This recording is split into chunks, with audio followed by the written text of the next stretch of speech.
સુરેન્દ્રનગરના ખાટડી ગામે ખેડૂત સંવાદ કાર્યક્રમ દરમિયાન રાજુ કરપડાનું શક્તિ પ્રદર્શન જોવા મળ્યું।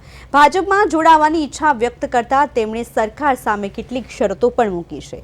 ત્યાં રાજુ કરપડાએ મૂળી થાનગઢ ચોટીલા વિસ્તારમાં સિંચાઈનું પાણી પહોંચાડવાની માંગ ઉઠાવવામાં આવી। જો માંગ નહીં સ્વીકારાય તો કોંગ્રેસ પ્લેટફોર્મ મળે તો પણ ખેડૂતના પ્રશ્નો ઉઠાવતા રહેશે તેવી ચેતવણી આપી। આ કાર્યક્રમમાં મોટી સંખ્યામાં ખેડૂતો ઉપસ્થિત રહ્યા હતા। તરત જ સૌરાષ્ટ્રમાંથી તમામ જિલ્લાઓમાંથી ખેડૂત આગેવાનો સુરેન્દ્રનગરમાં ઉપસ્થિત રહે છે। જરૂર પડશે તો સૌરાષ્ટ્રના જિલ્લાઓમાં પણ આવી સભાઓનું આયોજન કરશું। આજે તમામ જિલ્લાઓમાંથી ખેડૂતોનો આગ્રહ છે કે અમારા જિલ્લા અમારા તાલુકામાં પણ તમે પધારો અને ત્યાં ખેડૂત સભાનું આયોજન કરવું છે। તમારા સમર્થનમાં અમારે પણ આગળ આવવું છે। તો ક્યાંક ને ક્યાંક હાલ પૂરતા મેં રોકેલા છે અને કહ્યું છે ખરેખર આગેવાનો સાથે મળી લઈએ અને આગામી દિવસમાં જે કાંઈ નિર્ણય કરવાનો છે એ બધા સાથે મળીને અમે 10 થી 15 દિવસમાં નિર્ણય થઈ જાય।